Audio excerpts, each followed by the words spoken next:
I want to show you something about these. Well, in this case it's a GT2RS carbon fiber hood, but really this works. This holds true for most of the hoods carbon fiber hoods we've seen, which is when it comes to wrapping the paint protection film, which you can see we have some paint protection film on here. When it comes to wrapping the paint protection film, some of the nuances that make wrapping carbon fiber pieces different from wrapping sheet metal panels. And I'll try to keep this video as brief as I practically can as a pretty wordy person. What we have is on the underside, you can see where it's not your standard hemmed sheet metal hood. Most hoods are multiple pieces of sheet metal, and of course somebody's calling my phone. It's multiple pieces of sheet metal.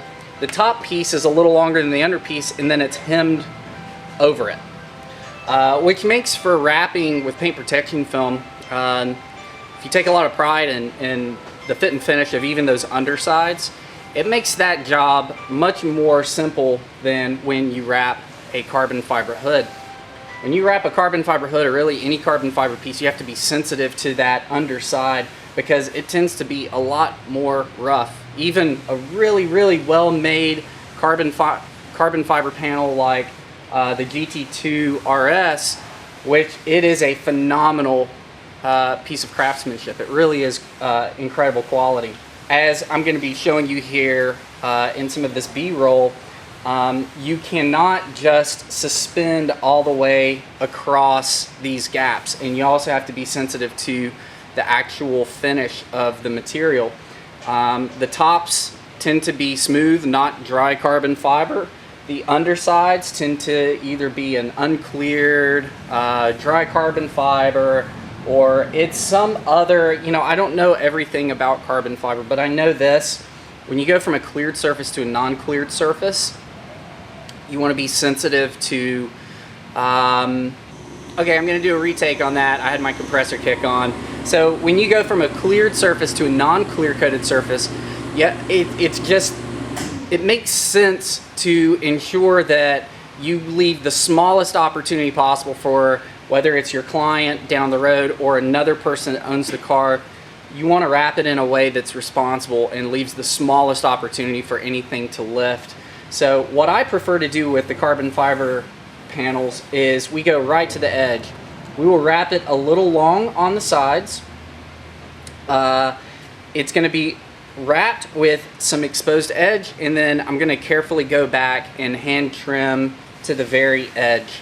Anything that really is never supposed to be seen, it tends to be really rough around the edges, and that's not to any fault of the manufacturer.